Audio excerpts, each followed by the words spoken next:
गीता का ये ज्ञान अमृत से भरा है, जो इंसान के मरे हुए मन और जीवन में एक नई जान डाल देता है।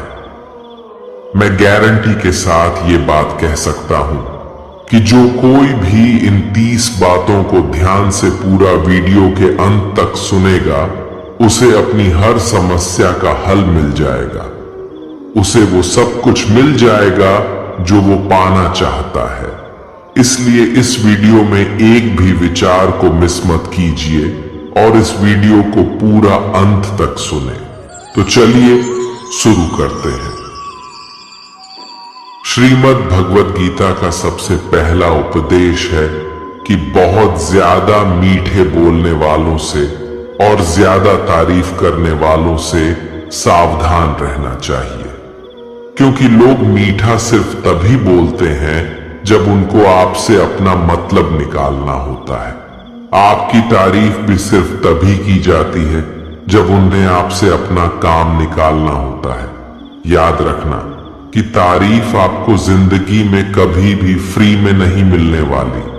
अगर कोई आपकी तारीफ कर रहा है तो कुछ न कुछ उसके लिए आपको चुकाना ही पड़ेगा। इसीलिए जो बहुत ज्यादा मीठा बोलते हैं या जो आपकी तारीफ करते हैं, उनसे जरा सावधान रहना चाहिए। श्रीमद् भगवत गीता का दूसरा उपदेश यह है कि आंखों से सच दिखने वाली बात पर भी एकदम से जल्दी भरोसा नहीं करना चाहिए। ऐसी बहुत कहानियां आपने सुनी होंगी कि कई बार आंखों से दिखने वाली बात भी सच नहीं होती है। इसीलिए भरोसा करने में अभी भी जल्दबाजी मत करना। गीता का तीसरा उपदेश ये है, हल्की आशा से कर्म करने वाले मनुष्य का मन कभी शांत व संतुष्ट नहीं रहेगा, क्योंकि उसकी लालसा हर नए शिखर पर पहुंचती ही रहेगी। ऐसे में उसका मन कभी संतुष्टि का आनंद नहीं भोग पाएगा। जो व्यक्ति फल की अभिलाषा हेतु कर्म करता है, फिर जब उसे उम्मीदों के अनुसार फल प्राप्ति नहीं हो पाती है, तो वो निराश और दुखी हो जाता है। भगवान श्री कृष्ण अर्जुन से कहते हैं, तुम स्वयं को मुझ में समर्पित कर दो, ईश्वर पर भरोसा रखो और निस्वार्थ, निश्चल, निष्पाप और निष्पक्ष होकर बिना फल की अभिलाषा के कर्म करते जाओ। तुम्हारा जीवन सुख और संतुष्टि से भर जाएगा। देखना, दुख कभी तुम्हें छू नहीं पाएगा और मोक्ष की प्राप्ति हो जाएगी। बार बार जन्म लेने वाले अनंत इच्छाएं मनुष्य को अपनी इंद्रियों का गुलाम बना देती हैं। जब हम दूसरों की चुगली करते हैं तो हमें उसके भाग्य में मिलने वाले दुखों और कष्टों को भी भोगना पड़ जाता है। किसी के प्रति बुरी भावना रखना, बुरा सोचना, ईर्ष्या करना, बुरा बोलना, अपने धर्म और कर्तव्य का पालन न करने वाले कभी मोक्ष प्राप्त नहीं कर सकते। कर्म अच्छा हुआ तो फल अवश्य मिलेगा और कर्म बुरा हुआ तो दंड भी अवश्य मिलेगा। मैं भूत का, वर्तमान और भविष्य में होने वाली प्रत्येक घटना के हर परिणाम को देख सकता हूं। इसलिए परिणाम की चिंता छोड़कर अपने कर्म को निरंतर करते रहो। कर्म अच्छा हो या बुरा, वे तब तक पीछा नहीं छोड़ते जब तक वह कर्म करने वाले को फल की प्राप्ति नहीं हो जाती। यानी जब तक कर्म करने वाला अपने कर्म के परिणामों को पूर्ण रूप से भोग न ले, समय से पहले और भाग्य से अधिक कभी कुछ उसको नहीं मिल पाता। सामान्य मनुष्य सदैव सर्वश्रेष्ठ मनुष्यों को देखकर, उन्हीं के आदर्शों पर चलकर उन्हीं के जैसा बनने का प्रयास करते हैं।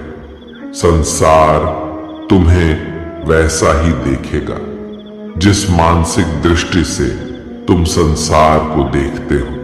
बुरी आदतें, बुरी चीजें और बाहरी सुंदरता के प्रति मनुष्य तब आकर्षित होता है जब वह अपनी इंद्रियों का गुलाम हो जाता है। जिस प्रकार जलते हुए छोटे से दिए की रोशनी से प्रचंड अंधकार भी समाप्त हो जाता है, उसी प्रकार जब आप मन में मौजूद अज्ञानता से भरे अंधकार रूपी कमरे में सकारात्मक सोच का तेल डालकर ज्ञान का प्रकाश उजागर करेंगे, तो अज्ञानता रूपी समक्ष अंधकार स्वतः ही समाप्त हो जाता है। श्रीमद् भगवत गीता का चौथा उपदेश यह है कि लोगों में अपना सहारा ढूंढना छोड़ दो। सबसे बड़ी आपके मन की यही कमजोरी होती है कि आप दूसरों में सहारा ढूंढते हैं और यही चीज आपको कमजोर बनाती है। यही चीज आपका खुद पे विश्वास खत्म कर देती है। जो लोग सोचते हैं ना कि ये तो मेरा सहारा है, ये तो मुश्किल वक्त में मुझे काम आएगा, वही लोग मुश्किल वक्त में सबसे ज्यादा दुखी और अकेले पड़ जाते हैं। आप सिर्फ ईश्वर को अपना सहारा बनाओ, देखना जब भी कोई मुश्किल आएगी ना, वो किसी न किसी को आपकी मदद के लिए भेज ही देंगे। दुनिया को सहारा मत बनाओ। जो खुद अपने लिए सहारा ढूंढ रहे हैं वो आपका सहारा कैसे बनेंगे? तो अपना सहारा दुनिया को नहीं, ईश्वर को बनाना चाहिए। गीता की 5वीं शिक्षा यह है कि क्रोध मनुष्य का सर्वनाश कर देता है। क्रोधी इंसान का कोई मित्र ही नहीं होता। हर इंसान उससे दूर भागता है, उसके सारे रिश्ते समाप्त हो जाते हैं। जो इंसान अपनी क्रोध को नहीं संभाल सकता वो जिंदगी में कुछ भी संभाल नहीं सकता। श्रीमद् भगवत गीता का 6ठा उपदेश यह है, ईश्वर पर भरोसा रखकर दिल से उन्हें याद करोगे तो वह अवश्य किसी न किसी रूप में आकर आपकी मदद जरूर करेंगे। ईश्वर आपकी सुनता है या नहीं, यह आपके श्रद्धा, विश्वास और आस्था पर निर्भर करता है। किसी का भला करके कभी एहसान न जताएं, अन्यथा वो कर्म शून्य के समान हो जाता है और मिलने वाला यश बेकार हो जाता है। यह सोच करके कभी अभिमान नहीं करना चाहिए कि हमने तो कितने लोगों या जीवों की मदद की है, क्योंकि करने वाला तो स्वयं ईश्वर होते हैं। आप तो मात्र एक जरिया है, कठपुतली है। क्रोध करना व्यर्थ है। यदि क्रोध में आकर आप प्रतिक्रिया दे रहे हैं तो इसका अर्थ है आपको ईश्वर के बनाए कानून यानी कि कर्म पर भरोसा ही नहीं है। मन के शंकाओं को कभी जन्म ना दो। ये शंकाएं मन में गलत फहमियों के पहाड़ बना देती हैं, जिससे जीवन का सुख चैन छीन जाता है। यदि कोई आपके साथ बुरा करता है तो कर्म और समय उसका हिसाब खुद ही कर देगा। उपकार के बजाय परोपकार करें और चिंता की बजाय चिंतन करें। मन को सदैव नियंत्रित करके चलें, अन्यथा ये मन आपका सबसे बड़ा शत्रु बनकर आपसे बुरे कर्म करवा सकता है। ज्ञान सदैव बुद्धि से उत्तम व श्रेष्ठ होनी चाहिए। इसलिए ज्ञान अर्जित करते रहें और बांटते रहें ताकि दूसरों का जीवन संवर जाए। एक ही मनुष्य की हमेशा मदद न करें जब तक कि वह स्वयं ही काबिल न हो जाए। जो व्यक्ति फल की आशा हेतु कर्म करता है वह कर्म से ही बंध कर रह जाता है। कोई भी इंसान जन्म से नहीं बल्कि अपने कर्मों से महान बनता है। दुनिया और लोग वैसे ही नजर आएंगे जैसा तुम देखना चाहोगे। मेरा, तेरा, छोटा, बड़ा, अपना, पराया मन से मिटा दो, फिर सब तुम्हारा है और तुम सबके हो। फल की अभिलाषा छोड़कर निरंतर कर्म करने वाला मनुष्य ही अपने जीवन को सुखद और संतुष्टिदायक बना पाता है। कोई भी दुख तुम्हें तब तक विचलित नहीं कर सकता जब तक तुम इंद्रियों को अपने वश में रखते हो।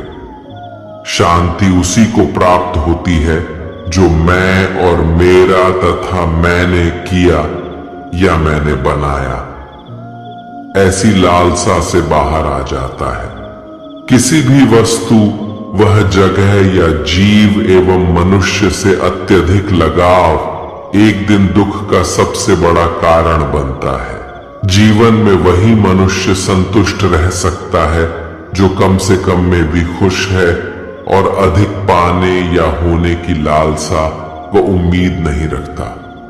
गीता का 7वां उपदेश ये है कि अपने मन को शांत रहना सीखो, क्योंकि अशांत मन जीवन में सिवाय दुख के और आपको कुछ नहीं देने वाला, और एक शांत मन आपको जीवन में प्रेम और आनंद ही देगा। दुख और सुख सिर्फ शांत और अशांत मन के परिणाम है। अशांत मन दुख को ही जन्म देता है और शांत मन परम आनंद को जन्म देता है। गीता का 8वां उपदेश यह है कि किसी से भी हद से ज्यादा लगाव कभी मत रखना। दुर्योधन के पिता धृतराष्ट्र का राजगद्दी से बहुत ज्यादा लगाव था। राजगद्दी के आगे उन्हें कुछ भी दिखाई नहीं देता था और गद्दी के लिए उनका वो हद से ज्यादा लगाव और मोह पूरे राष्ट्र को ले डूबा। अनगिनत लोगों की मौत का कारण बन गया। आप भी जब ऐसी ही किसी के पीछे हद से ज्यादा पागल हो जाते हैं तो वो चीज आपको मिले या ना मिले, लेकिन आपकी जिंदगी जरूर खराब कर देती है। गीता का 9वां उपदेश ये है, अध्यात्म से जुड़े। एक अध्यात्म ज्ञान ही जीवन को सुकून की तरफ ले जा सकता है। लोगों की बातों पर जितना ध्यान देंगे उतना ही आपका खुद पर से विश्वास कम होता जाएगा। इसलिए खुद पर विश्वास कर खुद के दम पर आगे बढ़ो और स्वयं ही अपना मार्ग तय करो। जीवन में किसी भी पल कुछ भी हो सकता है। जीवन सीमित है, समय व्यर्थ मत करो। बुरे अतीत को याद करके दुखी होने से अच्छा है कि उससे सीख लो और अपने वर्तमान को सुधार कर एक बेहतर भविष्य का निर्माण करो।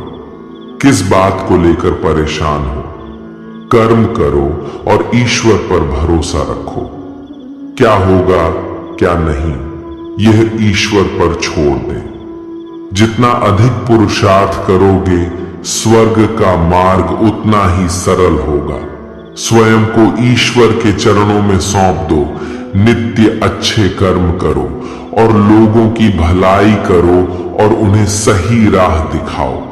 एक ज्ञानवान व्यक्ति कभी भी कामुक सुख में आनंद नहीं लेता, इसलिए ज्ञानी बनो। जो हो गया वह अच्छा हुआ, जो हो रहा है वह अच्छा हो रहा है, और जो होगा वह भी अच्छा ही होगा। वेद पुराण पढ़ने का कोई लाभ ही नहीं जब तक उसमें कही बातों को अपने जीवन में अवतरित न करें, उनका पालन न करें। रावण बुद्धिमान अवश्य था, किंतु ज्ञानी नहीं। उसकी अज्ञानता ने उसे क्रोधी, कामुक और अहंकारी बना दिया, जो उसकी मृत्यु का सबसे बड़ा कारण बना। मैं सभी प्राणियों को एक समान रूप से देखता हूं। मेरे लिए न कोई कम प्रिय है और न ही अधिक। वह ज्ञान व्यर्थ है जो सिर्फ तुम तक ही सीमित है। उस ज्ञान का कोई लाभ नहीं जिससे समाज एवं जगत का कल्याण न किया जा सके।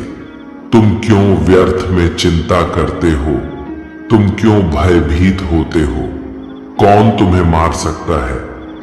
आत्मा न कभी जन्म लेती है और न ही इसे कोई मार सकता है। यही जीवन का अंतिम सत्य है। मनुष्य के कर्म ही मनुष्य को ईश्वर के नजदीक लाता है या ईश्वर से दूर कर देता है। इसलिए हमेशा अच्छे कर्म ही करें। जब जब इस धरती पर पाप, अहंकार और अधर्म चरम सीमा पर होगा, तब तब उसका विनाश कर धर्म की पुनः स्थापना हेतु मैं अवश्य अवतार लेता हूं। जो दान कर्तव्य समझकर बिना किसी सोच के किसी जरूरतमंद व्यक्ति को दिया जाए, वह दान सात्विक माना जाता है। जिसने मन को जीत लिया है, उसने पहले ही परमात्मा को प्राप्त कर लिया है, क्योंकि उसने शांति प्राप्त कर ली है। ऐसे मनुष्य के मन पर सुख दुख, सर्दी गर्मी और मान अपमान का कोई फर्क ही नहीं पड़ेगा। जो विद्वान होते हैं वो ना तो जीवन के लिए और ना ही मृत के लिए शोक करते हैं। गृहस्थी व समाज में रहकर परोपकार करना और अपने कर्तव्यों को पूरी निष्ठा से ईमानदारी के साथ निभाना, धर्म का पालन करना भी बड़े तप के समान होता है। गीता का 10वां उपदेश ये है कि इंसान ही आजकल इंसान का दुश्मन हो गया है। चाहे आप बिजनेस में देख लो, चाहे आप रिश्तों में देख लो, किसी भी फील्ड में आप देख लो, इंसान ही इंसान को नुकसान पहुंचा रहा है। इतना प्रतिस्पर्धा बढ़ गया है, कितनी चोरियां बढ़ रही हैं, इतना क्राइम बढ़ गया है। शास्त्रों में जो कलयुग के लक्षण लिखे गए हैं ना, कि एक दिन इंसान ही इंसान को खाएगा, वो समय तो आ गया है। इंसान ही तो इंसान को खा रहा है, एक दूसरे का बिजनेस खा रहा है, एक दूसरे की नौकरियां खा रहा है, एक दूसरे की जिंदगी की खुशियां खा रहा है। इंसान जो दुखी है उसे और दुखी करो, जो खुश है उसे परेशान करो। यही तो हो गया है आजकल। कहने को तो सब इंसान है, लेकिन इंसानियत कहीं दिखती ही नहीं। एक सेठ के घर से एक भिखारी निकल रहा था। उसने उस सेठ से कहा कि मुझे एक गिलास पानी पिला दीजिए, बहुत प्यास लगी है। बहुत दूर से पैदल चलकर आया हूं, मेरे प्राण निकल रहे हैं। तो सेठ बोला कि अभी आदमी नहीं है, आदमी आ जाए तो आपको पानी दे दिया जाएगा। थोड़ी देर बाद उस भिखारी ने सेठ से कहा, आप कृपया करके मुझे एक गिलास पानी पिला दीजिए, मैं चला जाऊंगा। मेरे प्राण निकल रहे हैं और आस पास में किसी का घर भी नहीं दिख रहा। तो उस सेठ ने कहा, मैंने कहा ना कि आदमी आने वाला है, वह आ जाए तो आपको पानी मिल जाएगा। फिर वो भिखारी उस सेठ से कहने लगा कि तुम खुद ही आदमी क्यों नहीं बन जाते? थोड़ी देर के लिए तुम ही आदमी बन जाओ। आजकल यही हो गया है, यहां कोई आदमी बनने को तैयार ही नहीं है। बस लोग एक दूसरे को नोचने में लगे हैं, एक दूसरे का फायदा उठाने में लगे हैं। इसीलिए ही कलयुग को मतलबी युग कहा जाता है कि लोग सिर्फ और सिर्फ एक दूसरे से अपने मतलब से ही जुड़े हुए हैं। गीता का 11वां उपदेश ये है कि जिंदगी में कभी भी खुद को किसी का जरूरतमंद मत बनाओ, क्योंकि जब तक आप किसी के जरूरतमंद नहीं होते, तब तक आपको कोई दुख नहीं पहुंचा सकता, कोई आपका फायदा नहीं उठा सकता। जिस इंसान के आप जरूरतमंद हो जाओगे, वो आपका लाभ उठाना शुरू कर देता है। जिस दिन आपने अपने जीवन को किसी का जरूरतमंद बना दिया, उसी दिन से आपको उसकी गुलामी करनी पड़ती है। औरों की तो छोड़ो, जो लोग अपने नौकरों के, काम वाली बाइयों के जरूरतमंद हो जाते हैं, तो उनका सब कुछ सहना शुरू कर देते हैं, क्योंकि उन्हें पता होता है कि आपका काम उनके बिना चल ही नहीं पाएगा और आप खुद से उतना काम कर नहीं पाएंगे और दूसरा कोई आपको मिल नहीं रहा तो उनका आपको परेशान करना शुरू हो जाता है। लेकिन जब उन्हें ये समझ आता है कि आप अपना काम खुद कर सकते हैं तो आपको दूसरे 1000 ऑप्शन मिल सकते हैं, तो वो चुपचाप अपना काम करेंगे। अब अगर आप कोई ऐसी नौकरी करते हैं जहां आपके बॉस के गलत होते हुए भी आप उसका टॉर्चर सहते रहते हैं, तो आपको पता होता है कि आप उसके जरूरतमंद हैं और वो उसका पूरा फायदा लेता है। और तो और जिस घर परिवार में आप रहते हैं, अगर वहां भी आप किसी के जरूरतमंद हैं तो वो आपको पूरा चूस लेता है, क्योंकि वहां आप 24 घंटे रहते हैं, कहीं और जा ही नहीं सकते। आपके सर पे चढ़ के नाचेगा वो इंसान और आपको पूरी तरह से अपने कंट्रोल में रखेगा। लोगों को बहुत मजा आता है अपने से कमजोर इंसान को अपने कंट्रोल में रखने के।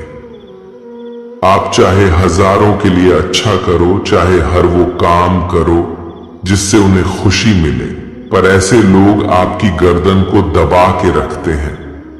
आप में अगर कुछ प्रतिभा है तो आपके पंख ही काट दिए जाएंगे। हर वो कोशिश की जाएगी आपके साथ जिससे आप जिंदगी में कभी आगे ही न बढ़ पाओ। आप किसी का जरूरतमंद होना मर जाने से भी बदतर होता है। जरूरतमंद आपको गुलाम बनाकर रख देती है। आपने कभी गौर किया कि आपकी जिंदगी वही लोग खराब करते हैं जिनके आप जरूरतमंद हो जाते हैं। आपका सारा दुख वहीं से आता है जिसके आप जरूरतमंद होते हैं। जरूरतमंद सिर्फ शरीर या काम की नहीं होती, सबसे बड़ी जरूरतमंद मन की होती है कि जिंदगी में कोई हमें चाहिए, हमें संभालने के लिए, नहीं तो हम खुश नहीं रह पाएंगे। अकेलापन लोगों से झेला नहीं जाता है। फिर कई बार आप ऐसे लोगों से जुड़ जाते हैं जो आपकी इस मन की जरूरतमंदी का पूरा फायदा उठाते हैं। आप उनसे रिश्ता इसीलिए जोड़ते हैं ताकि आपकी जिंदगी में थोड़ी खुशी आए, और वो लोग आपको खून के आंसू रुलाते हैं, आपकी पूरी जिंदगी नर्क बना देते हैं। याद रखना एक बात, माँ बाप के अलावा ऐसा दुनिया में आज तक कोई पैदा नहीं हुआ है कि आप जिसके जरूरतमंद हो और वो आपका फायदा ना उठाएं। इसीलिए जिंदगी में कभी भी खुद को किसी का जरूरतमंद मत बनाना। गीता का 12वां उपदेश ये है, असफलता के डर से दोबारा प्रयास न करने वाला मनुष्य जीवन में बड़ी कामयाबी कभी प्राप्त ही नहीं कर सकता।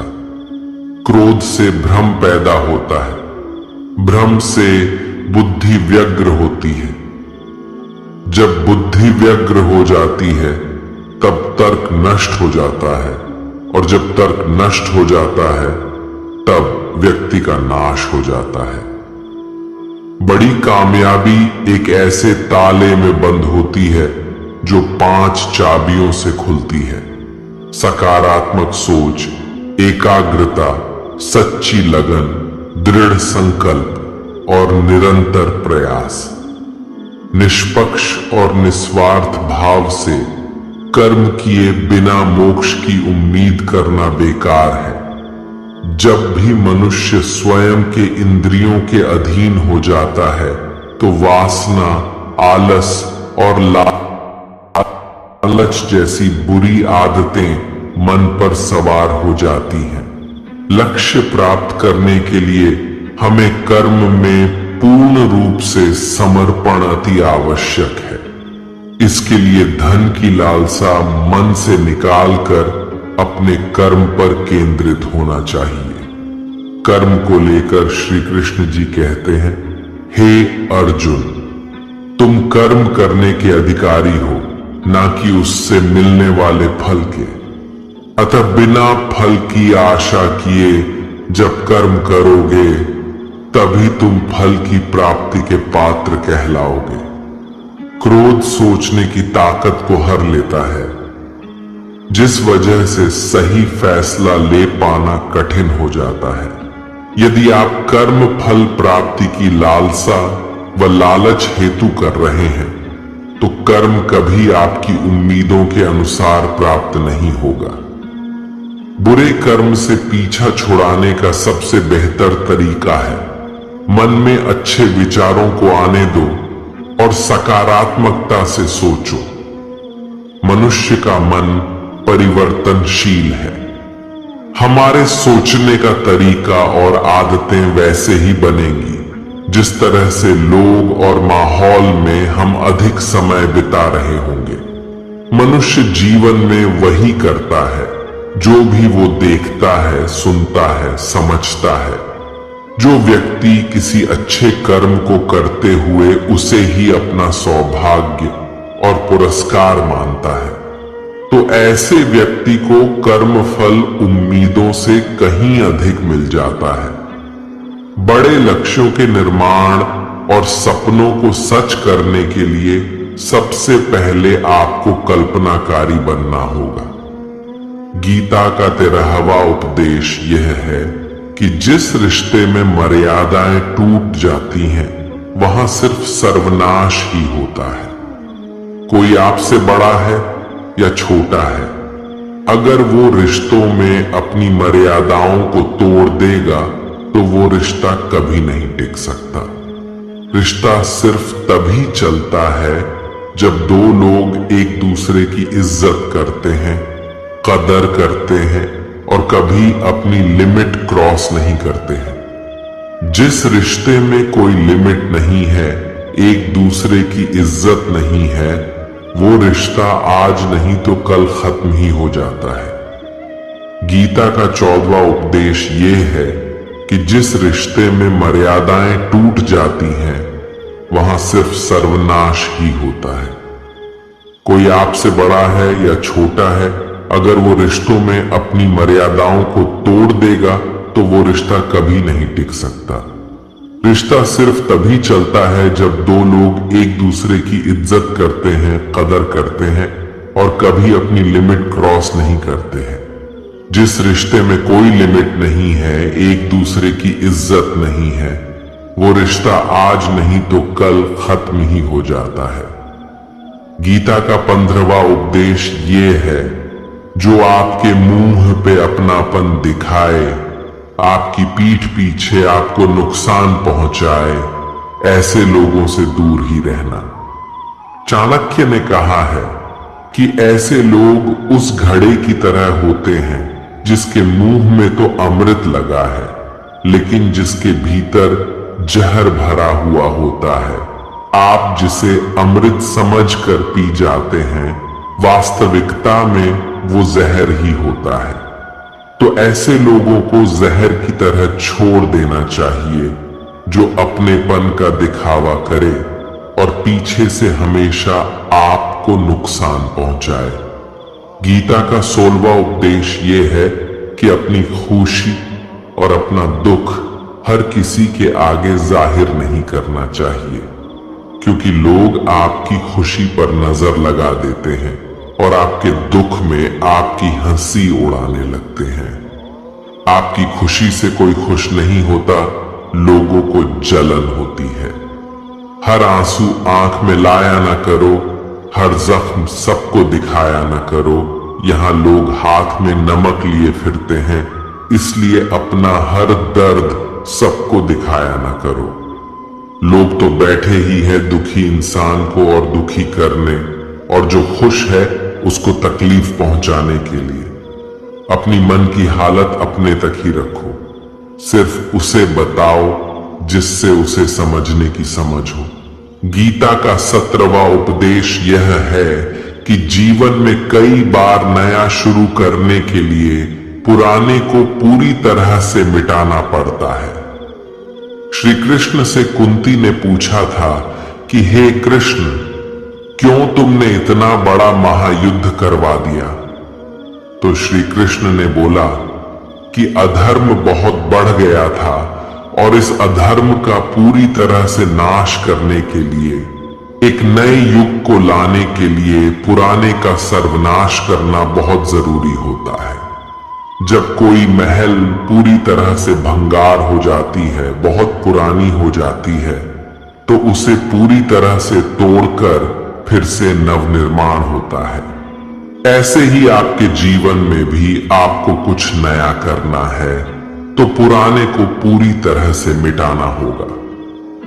गीता का 18वां उपदेश यह है कि जब भी जिंदगी में खुद को अकेला महसूस करो, तब इस सच्चाई को ठीक से समझ लेना कि आप दुनिया में अकेले ही आए थे और अकेले ही जाओगे। वास्तविकता में यहां कोई आपका अपना नहीं है। एक दिन तो जो माँ बाप हमें जन्म देते हैं वो भी हमें अकेला छोड़ के चले जाते हैं, तो औरों से तो उम्मीद ही क्या करना। यदि कोई आपका साथ छोड़ दे तो याद रखना कि वो ईश्वर सदा आपके साथ है, वो कभी आपका साथ नहीं छोड़ता। गीता में श्री कृष्ण ने अर्जुन से कहा कि चाहे कोई मनुष्य मुझे माने या न माने, लेकिन मैं इंसान का साथ कभी नहीं छोड़ता, क्योंकि ये सब मेरी ही संतानें हैं। इंसान को ईश्वर का ही अंश कहा गया है, इसलिए मनुष्य को ईश्वर की संतान कहा जाता है। इसीलिए आपको अकेलेपन से कभी दुखी नहीं होना चाहिए, कभी डरना नहीं चाहिए, बल्कि किसी गलत इंसान के साथ रहने से डरना चाहिए। एक कहावत है कि something is better than nothing, यानी कुछ होना कुछ नहीं होने से कुछ गुना बेहतर है। लेकिन एक और कहावत है कि nothing is better than nonsense. In nonsense लोगों के साथ रहने से अच्छा है आप अकेले ही रहो। इसीलिए गीता का ये उपदेश हर इंसान के लिए बहुत जरूरी है, जो खुद को अकेला समझकर दुखी हो जाते हैं। इसीलिए अकेलेपन से डरना, दुखी होना छोड़ दो, क्योंकि यहां कोई किसी का नहीं होता। गीता का 19वां उपदेश ये है कि जीवन में कई बार नया शुरू करने के लिए पुराने को पूरी तरह से मिटाना पड़ता है। श्री कृष्ण से कुंती ने पूछा था कि हे कृष्ण, क्यों तुमने इतना बड़ा महायुद्ध करवा दिया? तो श्री कृष्ण ने बोला कि अधर्म बहुत बढ़ गया था और इस अधर्म का पूरी तरह से नाश करने के लिए, एक नए युग को लाने के लिए पुराने का सर्वनाश करना बहुत जरूरी होता है। जब कोई महल पूरी तरह से भंगार हो जाती है, बहुत पुरानी हो जाती है, तो उसे पूरी तरह से तोड़कर फिर से नवनिर्माण होता है। ऐसे ही आपके जीवन में भी आपको कुछ नया करना है तो पुराने को पूरी तरह से मिटाना होगा। गीता का 20वां उपदेश ये है कि कभी भी अपने धन, अपने पद और बल का अभिमान नहीं करना चाहिए। दुर्योधन को बहुत अभिमान था कि मेरे पास भीष्म पितामह जैसे, द्रोणाचार्य और कर्ण जैसे योद्धा बैठे हैं, तो ये पांडवों को तुम्हें यूं ही मसल कर रख दूंगा। अपने धन का अभिमान था, अपने पद और शक्ति का अभिमान था, लेकिन वो अभिमान ही एक दिन उसके सर्वनाश का कारण बना।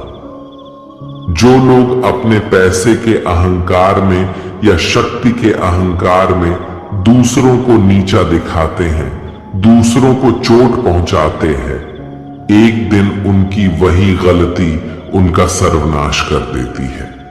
इसलिए जीवन में आप चाहे कितने भी सफल हो जाएं, कितने भी बड़े इंसान हो जाएं, लेकिन उसका अभिमान दूसरों को कभी मत दिखाना। गीता का 21वां उपदेश ये है, श्री कृष्ण अर्जुन से कहते हैं कि हे अर्जुन, मृत्यु जीवन का अटल सत्य है, जिसे कुछ समय के लिए टाला तो जा सकता है, किंतु झूठा साबित नहीं किया जा सकता। और ये शरीर तो किराए के घर की भांति है, जहां हम कुछ समय के मेहमान हैं। शरीर नश्वर है किंतु आत्मा अमर है। जो होना है उसे कोई टाल नहीं सकता, और जो होना ही नहीं है उसके बारे में शोक व चिंता करके स्वयं की परेशानियां बढ़ाने के ही समान है। जो भी जन्म लेता है उसकी मृत्यु निश्चित है, और मरने वाले का जन्म निश्चित है। इसलिए जो अटल है उसके विषय में तुमको शोक नहीं करना चाहिए। सच्चाई से कभी दूर नहीं भागा जा सकता है, इसलिए सत्य को स्वीकार कर लेने में ही हमारी समझदारी है। झूठ को जानबूझकर सत्य मानकर जीना ही बहुत बड़ी गलतफहमी कहलाती है। स्वयं की व्यक्तिगत सोच गलतफहमियों को भी जन्म दे सकती है, इसलिए स्वयं की व्यक्तिगत सोच को दूसरों पर कभी नहीं थोपना चाहिए। वासना, क्रोध और लालच ये नरक के 3 द्वार होते हैं। बिना मोक्ष के जन्म मरण के चक्र से छुटकारा नहीं पाया जा सकता। जिस प्रकार अग्नि सोने को परखती है, उसी प्रकार संकट वीर पुरुषों को परखती है। मनुष्य का सबसे बड़ा और सबसे पहला शत्रु या मित्र उसका मन ही होता है। एक और हद से अधिक इच्छाएं जीवन का सुकून छीन लेती हैं। बिना किसी पुरुषार्थ के आप अच्छे फल व सकारात्मक परिणाम की कामना ही नहीं कर सकते। यदि आप धर्म के मार्ग पर चलते हैं तो परिणाम की चिंता किए बिना अपने धर्म का निडरता से पालन करें। गीता का 22वां उपदेश ये है कि जहां आपके लिए प्रेम और इज्जत नहीं है, वहां कभी मत जाओ। महाभारत का युद्ध शुरू होने से पहले श्री कृष्ण हस्तिनापुर गए थे, पांडवों की तरफ से शांति प्रस्ताव लेकर के। तब शकुनी ने दुर्योधन से कहा, ये कृष्ण बड़ा मायावी है, अगर ये हमारे पक्ष में आ जाए तो समझ लो पांडव हार ही गए। तो इसकी सेवा करो, इसको अपने घर आने का निमंत्रण भेजो, इसे खुश करो। जब श्री कृष्ण हस्तिनापुर पहुंचे तो दुर्योधन ने उन्हें अपने घर आने के लिए कहा और श्री कृष्ण से कहा, आप मेरे घर में रहिए, मेरा आतिथ्य स्वीकार कीजिए, मेरे घर में भोजन कीजिए। तो श्री कृष्ण ने दुर्योधन से कहा कि दुर्योधन, इंसान को किसी के घर तभी भोजन करना चाहिए, तभी जाना चाहिए, या तो उसे बहुत प्रेम हो, या तो हमारे जीवन में कोई बहुत बड़ी आपत्ति आ गई हो। ना तो मेरी जिंदगी में कोई आपत्ति आई है और ना ही तुम्हारा मुझसे कोई प्रेम है, तो तुम्हारे घर तो मैं कभी नहीं आऊंगा। तुम मुझे अपने घर बुला रहे हो सिर्फ और सिर्फ अपना मतलब पूरा करने के लिए, और मतलबी लोगों के घर कभी नहीं जाना चाहिए। इसीलिए इससे हमको ये शिक्षा मिलती है कि जिसके दिल में आपके लिए प्रेम नहीं है, इज्जत नहीं है, वहां आपको कभी नहीं रहना चाहिए। आपको सिर्फ उसी जगह रहना चाहिए जहां आपकी कदर हो, आपको इज्जत मिले और जहां आपको प्रेम मिले। गीता का 23वां उपदेश यह है कि मूर्ख और दुष्ट लोगों को कभी ज्ञान नहीं देना चाहिए। इससे उनके अहंकार को चोट लगती है और वो आपके लिए मन में वैर भाव लेके बैठ जाते हैं और वक्त आने पर आपको ही नुकसान पहुंचाते हैं। मनुष्य जीवन बहुत दुर्लभ है, इसे व्यर्थ न जाने दो। जीवन में ऐसे कर्म करो जो आने वाले मानव जाति के लिए प्रेरणा स्रोत बन सके। श्री कृष्ण अर्जुन से कहते हैं कि हे अर्जुन, जो जीवन के मूल्य को जानता हो वह मनुष्य अपने जीवन का मूल्य निर्धारित कर जीवन को एक बड़ा लक्ष्य प्रदान कर पाता है। स्वयं के लिए सर्वश्रेष्ठ बने। आपका मूल्य समझकर दुनिया एक दिन आपका सम्मान करेगी। जीवन न तो भविष्य में है न अतीत में, जीवन तो इसी क्षण में है। इसलिए वर्तमान को खुश होकर जियो। श्री कृष्ण अर्जुन से कहते हैं कि हे अर्जुन, तुम्हारे तथा मेरे अनेक जन्म हो चुके हैं। मुझे तो वो सब जन्म याद है, लेकिन तुम्हें नहीं। खुद को जीवन के योग्य बनाना ही सफलता और सुख का एकमात्र मार्ग है। ईश्वर आपके जीवन को सुधारने, संवारने हेतु अनेक कर्म करने के मौके देता है, किंतु मनुष्य अपनी इंद्रियों के अधीन रहकर उन मौकों का सही लाभ नहीं उठा पाता है। अच्छे कर्म करने के मौके कभी न छोड़ें। कर्म करो, फल की लालसा छोड़कर कर्म करने वाला मनुष्य ही अपने जीवन को सफल बना पाता है। बुरे कर्मों के बाद जिंदगी भर कितने भी अच्छे कर्म कर लो, किंतु बुरे कर्मों का फल अवश्य ही मिलकर रहेगा। श्री कृष्ण अर्जुन से कहते हैं, हे अर्जुन, एक सच्चा योगी अपने कर्म फल की इच्छा किए बिना कर्म को धर्म समझकर पूरी निष्ठा से करता है। जो मनुष्य न तो कर्म फल की इच्छा करता है और न ही कर्म फलों से घृणा करता है, वह सन्यासी जाना जाता है। जीवन में किसी भी मुकाम को प्राप्त किया जा सकता है जब मनुष्य अपने मन पर नियंत्रण और खुद पर विश्वास रखकर आगे बढ़े तो। निर्बलता अवश्य ईश्वर देता है, किंतु मर्यादा मनुष्य का मन ही निर्मित करता है। गीता का 24वां उपदेश ये है, आप चाहे कितने भी अच्छे हो, लेकिन अगर बुरे लोगों के साथ रहोगे तो आपका भी वही हाल होगा जो बुरे लोगों का होता है। भीष्म पितामह एक ब्रह्मचारी थे, धर्मात्मा थे, लेकिन वो अधर्म के पक्ष में खड़े हो गए। द्रोणाचार्य भी एक ब्राह्मण थे, लेकिन वो अधर्म के पक्ष में खड़े हो गए तो अंत में उनका वही हाल हुआ जो एक अधर्मी इंसान का होता है। उनको मृत्यु के समय भयानक पीड़ा का सामना करना पड़ा। इसीलिए गलत संग में कभी नहीं रहना चाहिए, क्योंकि कई बार आपको उनके संग में रहने की वजह से उनके ही कर्मों की सजा मिलने लगती है।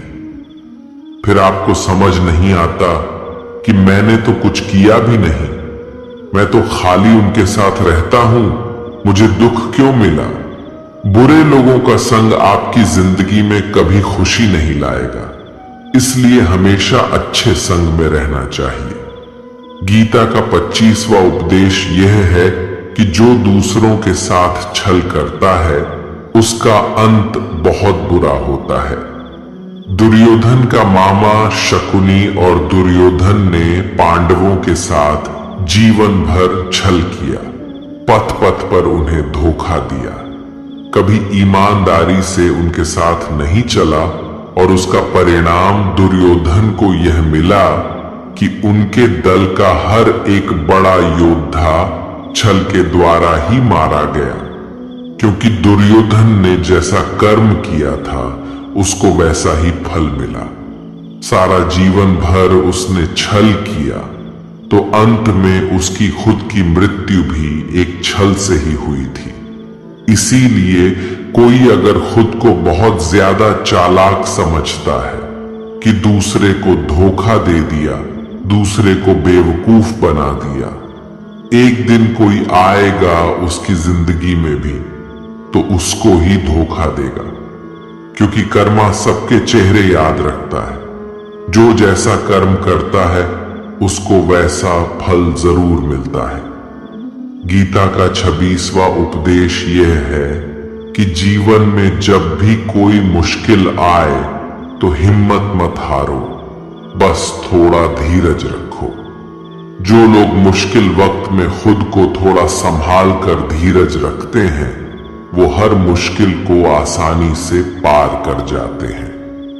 एक राजा अपने गुरुजी के पास गया और उसने गुरुजी से जाकर बोला कि ऐसे तो राज्य में हर प्रकार की खुशहाली है, पर वक्त का कोई भरोसा नहीं है। अगर कभी जिंदगी में कोई मुश्किल वक्त आए, कोई बुरा वक्त आए, तो उस वक्त के लिए मुझे कोई मंत्र दीजिए, कोई शिक्षा दीजिए, कोई उपदेश दीजिए कि उस बुरे वक्त से कैसे बाहर निकलना है। तो गुरुजी ने उसे एक ताबीज बांधकर दे दिया और राजा से कहा कि इस ताबीज में मैंने एक मंत्र लिख कर रखा है। जब तुम्हारी जिंदगी में बहुत बुरा वक्त आए और तुम्हें लगे कि इससे बुरा तो अब कुछ हो ही नहीं सकता, उस समय पे ये ताबीज खोल के तुम इस मंत्र को पढ़ लेना, तुम्हारे अंदर बहुत शक्ति आ जाएगी। और एक दिन ऐसा हुआ भी कि उस राजा के राज्य पे किसी दूसरे राजा ने आक्रमण कर दिया और इस राजा की ऐसी स्थिति हुई कि उसे अपना राज्य छोड़कर, पूरे शहर को छोड़कर अपने कुछ लोगों के साथ भागना पड़ा। उस समय पे राजा बहुत दुखी था और विचार करने लगा कि गुरुजी ने मुझे तावीज दिया था कि जब जिंदगी में बहुत बुरा वक्त आए तब उसे खोलकर पढ़ना, और इसके अंदर जो मंत्र लिखा हुआ है वह मेरे अंदर शक्ति भर देगा। राजा ने विचार किया कि इससे बुरा वक्त और क्या हो सकता है। उसने गुरुजी का दिया हुआ वह ताबीज खोला और उसके अंदर लिखा हुआ था कि यह वक्त भी गुजर ही जाएगा। इस वचन को पढ़कर राजा के मन में एक शक्ति आई, विश्वास जगा कि ये जो बुरा वक्त है ये भी टिकने वाला नहीं है, ये भी निकल ही जाएगा। इसलिए मुझे हिम्मत नहीं हारनी, वापस से अपनी सेना खड़ी करनी है। और उस राजा ने वापस अपने सैनिकों को जमा करके अपनी सेना को खड़ा किया और उस राजा पर हमला करके अपना राजा वापस प्राप्त किया। तो जिंदगी में स्थिति चाहे कितनी भी बुरी क्यों ना हो, वह हमेशा के लिए नहीं रहने वाली, वो भी एक दिन गुजर जाएगी। वक्त चाहे कैसा भी हो, एक दिन जरूर बदल जाएगा। हमारी जिंदगी में न जाने कितनी बार दुख आए, कितनी बार मुश्किल वक्त आया, लेकिन हम हर बार निकल जाते हैं। ऐसे ही आपकी जिंदगी में जब कोई मुश्किल वक्त आए, बुरा वक्त आए, तो मन में ये विश्वास रखना कि ये वक्त भी एक दिन गुजर ही जाएगा। इसलिए अपनी हिम्मत मत हारो। अगर आपके अंदर धीरज है तो आप बुरे से बुरे वक्त को भी जरूर पार कर जाओगे। गीता का 27वां उपदेश यह है कि आज के युग में बहुत ज्यादा अच्छे मत बनो, नहीं तो ये दुनिया आपको लूट के कंगाल कर देगी। पांडवों की कहानी ये शिक्षा देती है कि ज्यादा अच्छा बनना आपको कई बार बहुत दुख दे सकता है। जो पांडव हमेशा धर्म पे चलते थे, कभी कोई गलत काम नहीं किया, लेकिन उनका सारा राजपाट चला गया। उनकी पत्नी को भरी सभा में नग्न करने की कोशिश की गई। भिक्षा लेकर के उन्हें अपनी जिंदगी गुजारनी पड़ी। कारण क्या था? वो कुछ ज्यादा ही अच्छे बन रहे थे। यह तो तब की बात है, और आज की दुनिया तो और बदल चुकी है। लोग अच्छे इंसान को इज्जत कम देते हैं, बल्कि उसका इस्तेमाल ज्यादा किया जाता है। अगर आप भी लोगों के साथ अच्छा चलते हैं तो आप इस चीज को खुद अनुभव कर पाएंगे। आप जितना लोगों के साथ अच्छा चलते हैं, लोग आपके साथ उतना गलत व्यवहार करते हैं, लोग आपका उतना ज्यादा इस्तेमाल करते हैं। आप दूसरों की खुशी के लिए कुछ भी करते जाते हैं और लोग सिर्फ आपका फायदा लेने में लगे रहते हैं। इसीलिए आज के जमाने में खुश रहना है ना, तो बहुत ज्यादा अच्छे मत बनो। इसका मतलब ये नहीं कि आप बुरे इंसान बन जाओ। आप अपनी नजर में अच्छे बनते रहो। दुनिया की नजर में अच्छे बनने की कोशिश कभी मत करना। गीता का 28वां उपदेश यह है कि आप अपने गुजरे हुए वक्त को भूल जाओ, क्योंकि अगर आप गुजरे हुए वक्त के दुख में जीते रहोगे, उसके पश्चाताप में जीते रहोगे, तो आज भी आप कभी खुश नहीं रह पाओगे। समझदार लोग जो समय चला गया है उसका दुख कभी नहीं करते। आपका बीता हुआ कल कैसा भी क्यों ना हो, पर उसका प्रभाव आपके आज पर नहीं पड़ना चाहिए। जो भी आपके साथ हुआ उससे सबक लो, शिक्षा लो कि अब यह जिंदगी में आगे नहीं होने देंगे हम, और जीवन में आप आगे बढ़ जाओ। कई बार लोग रोते रहते हैं कि उस इंसान ने मेरे साथ इतना गलत किया, इसीलिए आज जिंदगी में मैं इतना दुखी हूं। लोग कोसते रहते हैं दूसरों को कि उसकी वजह से मेरी जिंदगी में दुख है, उसकी वजह से मेरी जिंदगी खराब हो गई है। लेकिन जब तक आप उसे कोसते रहेंगे, आप जिंदगी में कभी खुश नहीं रह पाएंगे, कभी आगे नहीं बढ़ पाएंगे। जो हुआ, जो लोगों ने आपके साथ किया, उसे आप बदल नहीं सकते, लेकिन आपका आज आप जरूर बदल सकते हो। कल के दुख से छूटना चाहते हो तो कल में नहीं, आज में जीना शुरू करो। आपको ऐसा एक भी इंसान नहीं मिलेगा जो अपने कल में जीता हो और प्रसन्न रहता हो। सिर्फ वही इंसान खुश रहेगा जो अपने आज में जीता है। कल में जीने वाला इंसान किसी न किसी पीड़ा से जुड़ा होता है, किसी न किसी दुख, किसी न किसी पश्चाताप से जुड़ा होता है। कल में जीना आपकी जिंदगी की सारी खुशियां छीन लेगा, तो जितना हो सके अपने पास्ट को भूल जाइए और अपने प्रेजेंट में जीना शुरू कीजिए। गीता का 28वां उपदेश ये है कि हमारे रिश्तेदार ही हमसे सबसे ज्यादा जलते हैं। हमारी सफलता से सबसे ज्यादा दिक्कत हमारे रिश्तेदारों को ही होती है। बाहर वालों को कोई फर्क नहीं पड़ता कि आपकी जिंदगी में क्या हो रहा है, और जो आपके रिश्तेदार होते हैं उनकी पूरी नजर रहती है आपकी जिंदगी पर। बाहर से तो वो यही कहेंगे कि आगे बढ़ो, सफल हो जाओ, खुश रहो जिंदगी में, और जब उन्हें आप अपनी सफलता के बारे में बताएंगे, अपनी किसी कामयाबी की खबर उनको सुनाएंगे, तो उसे सुनकर उन्हें बिल्कुल भी खुशी नहीं होती। कई बार सारी दुनिया आपको पसंद करती है, आपके काम की तारीफ करती है, लेकिन आपकी कदर आपके घर में ही नहीं होती। महाभारत का युद्ध बाहर के लोगों में नहीं हुआ था, यह भाइयों के आपस की लड़ाई थी। पांडवों के हर सुख से दुर्योधन जलता था।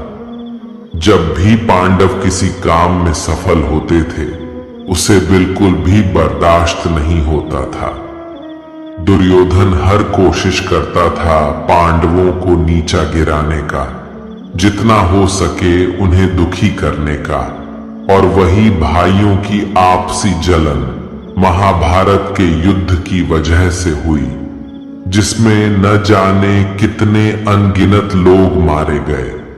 बाहर वाले को क्या फर्क पड़ता है कि आप कैसी जिंदगी जीते हैं, लेकिन ये जो रिश्तेदार होते हैं, ये जो करीबी लोग होते हैं, मजाल जो इन्हें आपकी खुशी बर्दाश्त हो जाए।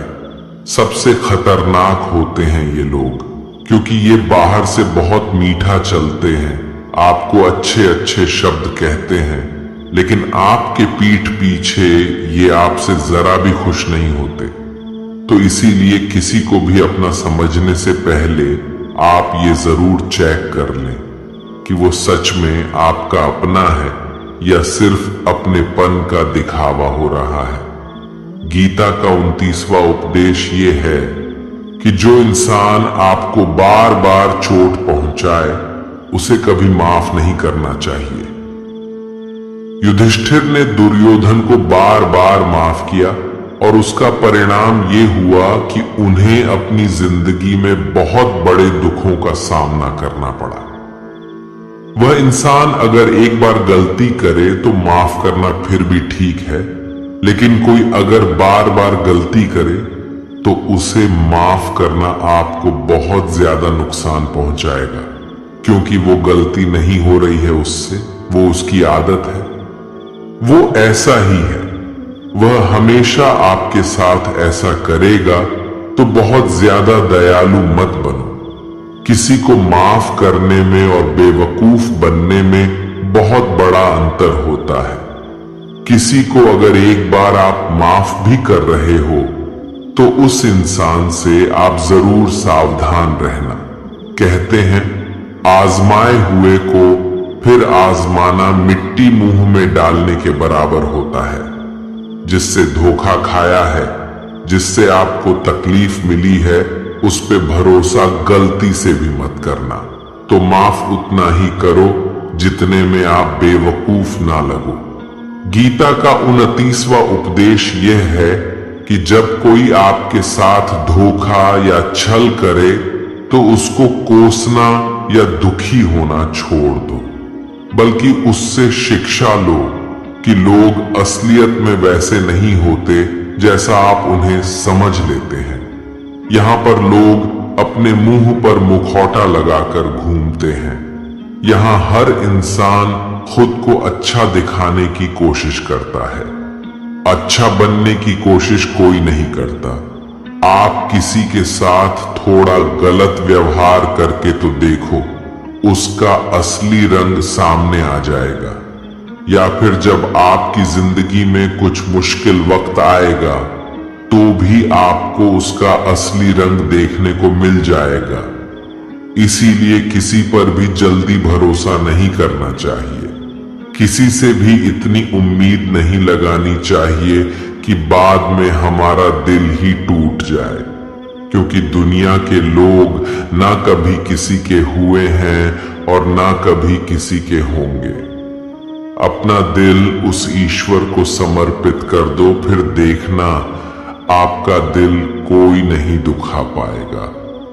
श्री कृष्ण ने अर्जुन से गीता के 12वें अध्याय भक्ति योग में कहा है कि हे अर्जुन, अपना मन, अपनी बुद्धि, अपना दिल सिर्फ उसमें लगा दे, फिर देखना तेरा दिल कोई नहीं दुखा पाएगा, कोई तेरा दिल नहीं तोड़ पाएगा। याद रखना, इस दुनिया में आप जिससे भी सबसे ज्यादा दिल लगाओगे, सबसे ज्यादा दुख भी आपको वही इंसान देगा, क्योंकि इस दुनिया में दिल की कोई कदर नहीं है, भावनाओं की कोई कदर नहीं है।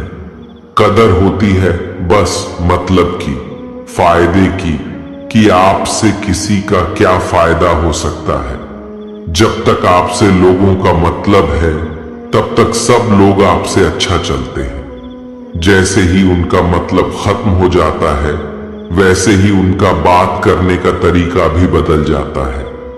इसीलिए जब आप किसी से नया नया मिलते हैं तो उस पर यकीन मत करिए, वह सिर्फ एक मुखौटा है आपको दिखाने के लिए, आपको फंसाने के लिए। अब ये आप पर निर्भर करता है कि आप उसमें फंसते हैं या अपनी समझ से काम लेते हैं। गीता का 30वां उपदेश यह है कि डर धारण करने से भविष्य के दुख का निवारण नहीं होता है। डर से चिंताएं तो बढ़ती हैं, जो मन का सुख चैन सभी छीन लेती है। किसका डर है तुम्हें? कौन तुम्हें मार सकता है? तुम शरीर नहीं हो। शरीर तो तुम्हारा मात्र एक साधन है अपने कर्मों को सिद्ध करने का। तुम एक आत्मा हो जो कि अमर है। तुम युगों से अनेकों शरीर धारण करते आए हो। अब मानव शरीर तुम्हें प्राप्त हुआ। अपने कर्म को सिद्ध करके जीवन का मात्र उद्देश्य परोपकार करना है। जरूरतमंद की निस्वार्थ मदद करना है। जो व्यक्ति निरंतर और अविचलित भाव से भगवान के रूप में मेरा स्मरण करता है वो मुझको अवश्य ही पा लेता है। कोई व्यक्ति मेरे अस्तित्व को नकारे उससे मुझे कोई फर्क नहीं पड़ता है। बस वो मनुष्य दिल का साफ और कर्म का नेक, ईमानदार और भला मनुष्य होना चाहिए। मैं श्रद्धा भाव का भूखा हूं। अगर कोई प्रेम और भक्ति के साथ मुझे पत्र, फूल, फल या जल प्रदान करता है तो मैं उसे स्वीकार करता हूं। अन्यथा 56 भोग भी मेरे लिए तुच्छ है। निस्वार्थ भाव से किसी की मदद करना, सेवा समझकर दान पुण्य करना, निष्पक्ष होकर निर्णय करना, कर्म करना, ये तमाम कर्म मेरी भक्ति करने के समान ही हैं। ऐसे मनुष्य मुझे अति प्रिय होते हैं। प्रेम उसी से करो जो आपके प्रेम के लायक हो।